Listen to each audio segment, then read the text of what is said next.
হীরার দাম কাচের থেকে লক্ষগুণ বেশি হলেও হীরার অলংকার পরে আয়নার সামনে যেতে হয় সেটা কেমন হয়েছে দেখতে। অনেক পুরনো দিনের কথা। এক মাটি কাটার মজদুর ছিল, যে নিজের গাধার পিঠে সেই মাটি চাপিয়ে কুমোরটুলিতে নিয়ে সে মাটি বিক্রি করত। একবার মাটি খুঁড়তে খুঁড়তে তিনি মাটির নিচে একটি ক্রিস্টাল পাথর দেখতে পেলেন। সেই পাথর পেয়ে তিনি এতটাই খুশি হলেন যে সেই পাথরটি তার প্রিয় গাধাটির গলায় বেঁধে দিলেন।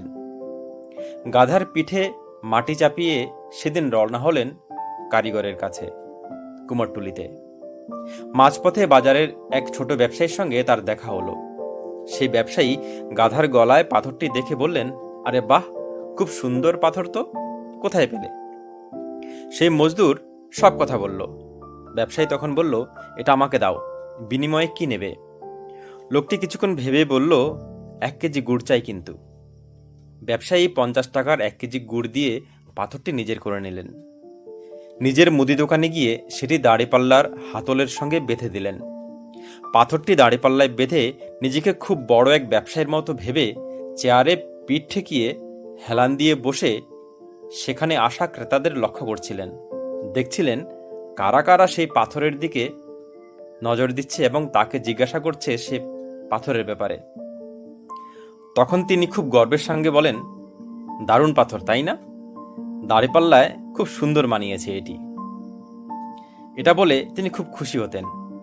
একদিন সে বাজারে এক জহুরি এলো। সে ব্যবসায়ীর মুদি দোকানে এসে দেখল তার দোকানের দাড়িপাল্লায় হিরে বাঁধা আছে। এটা দেখে সে অবাক হলো। এটা যে হিরে সেটা না বুঝিয়ে ক্যাজুয়ালি জিজ্ঞাসা করল, এই পাথরটা বেশ সুন্দর, বিক্রি করবে? তখন ব্যবসায়ী বলল, হ্যাঁ, করতে পারি, তবে 100 টাকায়, এর থেকে 1 টাকা কমেও নয়। জহুরি খুব কৃপণ ছিল, বলল, 80 টাকায় দাও। মূল্য শুনে ব্যবসায়ী রাজি হলো না। দেখে জহুরি বলল, ঠিক আছে, আমি যাচ্ছি, কাল আবার আসব, যদি 80 টাকায় রাজি থাকো তাহলে দিও। কথাটি বলে জহুরি চলে গেল নিজের কাজে।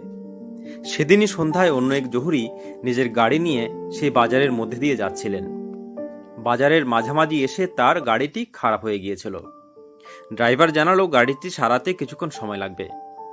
তখন সেই জহুরি মুদির দোকানে গেলেন কিছু খাবার জিনিস পাওয়া যায় কিনা দেখার জন্য। দোকানে গিয়ে দেখেন সেই দোকানের দাঁড়িপাল্লায় একটি হিরে বাঁধা আছে। এটা দেখে তিনি অবাক হলেন। তিনিও এই পাথরটি কেনার জন্য দাম জিজ্ঞাসা করলে ব্যবসায়ী যথারীতি বললেন, 100 টাকা, তার নিচে 1 টাকাও কম নয়। কিন্তু বললেন, এটা আমি 50 টাকার 1 কেজি গুড় দিয়ে কিনেছি, অন্তত 100 টাকায় বিক্রি না করলে আমার পোষাবে না। তখন সেই জহুরি বেশি দেরি না করে 100 টাকা বের করে সেই মূল্যবান হিরেটি নিজের করে নিলেন। পরদিন সকাল সকাল সেই প্রথম জহুরিটি এসে হাজির। দোকান খুলতে না খুলতেই প্রথমে দোকানের মধ্যে সে হুড়মুড় করে ঢুকে দেখল দাঁড়িপাল্লায় হিরেটি নেই। তখন সে ব্যবসায়ীকে জিজ্ঞাসা করল, পাথরটি কোথায়? ব্যবসায়ী বলল, কাল সন্ধ্যায় অন্য এক ব্যক্তি এসে সেটি 100 টাকায় নিয়ে গেছে, এবং মজার ব্যাপার হলো তিনি তা কেনার সময় কোনো রকম দরদামও করলেন না। কথাটি শুনে জহুরির খুব রাগ হলো।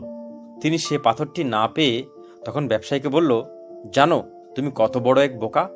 তুমি যে পাথরটা 100 টাকায় দিয়ে দিয়েছিলে সেটা কি জিনিস তুমি জানো? সেটা ছিল একটা কয়েক লক্ষ টাকা দামের হীরা, আর তুমি সেটা মাত্র 100 টাকায় বেচে দিলে।